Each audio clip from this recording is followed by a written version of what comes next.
Okay, baik pelajar. Bismillahirrahmanirrahim. Assalamualaikum warahmatullahi wabarakatuh and also very good morning to all of you. Ya, kita sambung balik pelajaran kita berkaitan dengan meiosis 1. Seperti yang saya maklumkan pada sebelum ini, meiosis 1 is about the homologous chromosome. Homologous chromosome adalah terminologi yang kita hanya gunakan apabila kita belajar tentang meiosis, iaitu cell division yang berlaku pada untuk penghasilan reproductive cell. Baik pelajar, kita dah belajar tentang prophase 1, iaitu pada waktu prophase 1 chromosomes begin to condense dan juga coil. Kemudian kamu belajar satu lagi term pada kelas yang lepas, iaitu kita mula-mula menyebut tentang perkataan homologous chromosome. Semasa prophase 1 juga, untuk perkara yang kedua, homologous chromosome itu try to pair up together. Nampak dia cuba untuk berpasang, ya, pair together. So pasangan ini berlaku antara homologous chromosome, iaitu kromosom yang sama tinggi, sama position of centromere, sama locus of gene, dan kita tambah lagi dia ada kadang-kadang sama staining pattern. Homologous chromosome ini pair together dalam satu proses yang kita namakan sebagai synapsis. Selepas berlakunya synapsis, barulah kita akan katakan bahawa bivalent terbentuk. Ini bivalent. Baik, ini adalah bivalent. Kita masuk pada yang ketiga.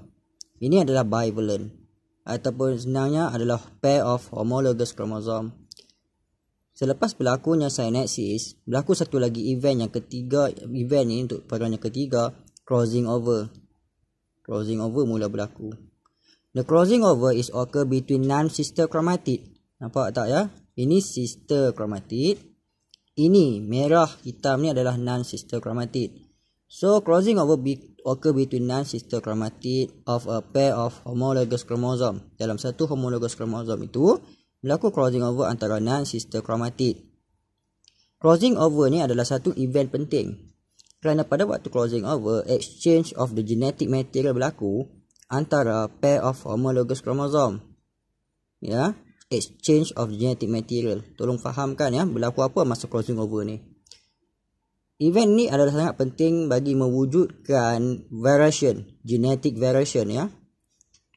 So pertukaran antara genetic material antara satu homologous chromosome dengan homologous chromosome yang kedua akan mewujudkan genetic variation, di mana kesan ini kita akan lihat kepada penghasilan offspring kelak. Baik, selepas prophase 1 berlaku, maka wujudnya metaphase 1. Semasa metaphase 1, a pair of homologous chromosome arranged at the metaphase plate. So kamu nampak, ya, ini metaphase plate dia. So a pair of homologous chromosome arranged at the metaphase plate. Ini masa metaphase 1. Pada waktu ini juga dia boleh mewujudkan genetic variation. Genetic variation ni boleh wujud apabila berlakunya independent assortment. Independent assortment. So apa yang kamu boleh pelajari tentang apa yang saya terangkan tadi? Genetic variation boleh wujud dalam dua keadaan. Yang pertama semasa crossing over pada prophase 1. Yang kedua semasa independent assortment of the metaphase 1. Independent assortment ni adalah satu keadaan di mana homologous chromosome arrange independently one another. So dia akan create a variety of possible apabila penghasilan gamet kelak. Dia boleh wujud kat keadaan di mana hitam merah, hitam merah. Boleh wujud keadaan merah hitam, hitam merah. Boleh wujud keadaan merah hitam, merah hitam. So pelbagai possible keadaan arrangement of gamete boleh berlaku, ya, semasa metaphase 1. So event ini kita katakan sebagai independent assortment. So tolong tambah dekat sini, ya. Independent assortment can be occur during metaphase 1. Selepas metaphase 1 berlaku pula satu lagi stage of meiosis yang kita namakan sebagai anaphase 1. So ini anaphase 1. Anaphase 1 juga kita libatkan perkataan homologous chromosome. Homologous chromosome now separate. Nampak, ya, dia berpisah. Apabila homologous chromosome itu berpisah, makanya ditarik ke arah sisi sudut satah kutub yang berbeza ni adalah sister chromatids. So sister chromatids pull to the opposite pole. So nampak event yang kelima tu. So maka selepas itu berlakulah telophase. apabila sister kromatik tertarik ke arah kutub yang berbeza, ya, maka sister kromatik arrive at the respective pole. Nampak dia sampai dengan keadaan di mana dia membawa heredity material daripada homologous kromosom yang berbeza-beza. So kita tunjukkan, ya, sister kromatik warna merah ini dia ada heredity material warna hitam. Homologous kromosom sister kromatik yang warna hitam ini dia ada heredity material yang berwarna merah. So tolong tunjukkan dekat situ. Lengkaplah satu event yang kita namakan sebagai meiosis 1 yang kamu berjaya terangkan bagaimana homologous kromosom itu separate. Interface tidak berlaku pada peralihan meiosis 1 kepada meiosis 2. So interface hanya berlaku pada peringkat awal. So apabila tibanya selepas berlakunya cytokinesis pada meiosis 1, maka meiosis 2 akan berlaku. Meiosis 2 adalah separation of the sister chromatid. Berbeza dengan meiosis 1 iaitu separation of the homologous chromosome. Semasa meiosis 2, separation of sister chromatid bermula dengan prophase 2. Prophase 2 mempunyai sister chromatids. Ya, nampak, ya, nombor 6, chromosome consists of 2 sister chromatids. Ini saya bawakan sel ini, ya, untuk prophase 2 dan sel ini akan mengalami meiosis 2 yang lain. So yang ni untuk meiosis 2 ini, yang ni meiosis 2 yang lain saya tak tunjukkan. So maksudnya dekat sini ada 2 sel yang bergerak pada meiosis 2 ini. Metaphase 2 pula akan berlaku apabila chromosome arrange at the metaphase plate. Nampak, ya, chromosome arrange at the metaphase plate seperti mana dalam mitosis, sama saja. Kemudian dekat pada anaphase 2, the sister chromatid separate, a daughter chromosome pull to the opposite pole.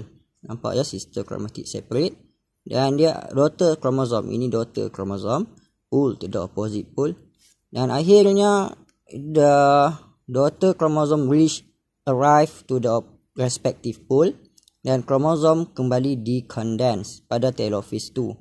So pada akhir selepas cytokinesis kita ada berapa sel? Kita ada 1 daughter cell, 2 daughter cell, yang untuk ini pula 3 daughter cell, 4 daughter cell. So all of the amount of daughter cell that being produced adalah sebanyak 4 daughter cell yang kesemua keempat-empat itu adalah haploid. So 1 diploid parent cell could produce 4 haploid daughter cell during meiosis. So kita ada dekat sini yang warna hitam. Sorry pelajar, kita tambah sikit lupa pula, ya. Kita ada dekat sini hasil daripada crossing over. Ya, so kita ada 1 daughter cell, 2 daughter cell, 3 daughter cell untuk ini dan 4 daughter cell semuanya, ya, bagi proses meiosis. So meiosis tu pertama sekali dia boleh reduce the number of chromosome from the diploid to the haploid. Yang kedua, meiosis mempunyai 2 times of division, meiosis 1 dengan meiosis 2. Yang ketiga, kamu fahamkan bahawa meiosis ini akan produce 4 haploid daughter cell. So that's all on our today's lesson. Saya harap kamu dapat fahamkan dengan baik. Sebelum saya tamatkan kelas, saya cuba tunjukkan sendiri diagram yang berasaskan gambar tepat bagi proses meiosis. Ini adalah proses prophase 1. Dalam prophase 1, saya nak kamu faham homologous chromosome pairing up together during synapsis. Kemudian semasa prophase 1 berlaku punya proses crossing over. Crossing over berlaku pada region yang kita namakan sebagai kiasma. Ya, ini kiasma. So kemudian berlakunya metaphase 1 di mana homologous chromosome arrange at the metaphase plate. Berlakunya anaphase 1 di mana kamu nampak dekat sini homologous chromosome separate. The sister chromatid is being pulled to the opposite pole. Kamu nampak dekat sini telophase 1 apabila sister chromatid reach to the respective pole dan dekat situ berlakulah cytokinesis. Akhirnya terus kepada prophase 2. Daripada satu sel parent ada 2 sel sekarang dan prophase 2 melibatkan kromosom tu dalam bentuk sister chromatid. metaphase plate sister metaphase 2 sister chromatid arranged at the metaphase plate. Terus kepada anaphase 2 di mana sister chromatid separate, nampak ya, sister chromatid separate. Dan akhirnya berlakunya telophase 2 di mana kromosom become decondensed again. So kita ada 1 sel, 2 sel, 3 sel, 4 sel. So they are forming 4 haploid daughter cell after the cytokinesis of the metaphase 2 occur. So fahamkan semua diagram ini dengan baik dan pastikan kamu boleh melukis setiap behavior of chromosome dengan tepat pada setiap fasa. That's all on our lesson on the meiosis. Saya harap kamu dapat faham pelajaran ini walaupun dia sukar, tapi tolong fahamkan dengan baik.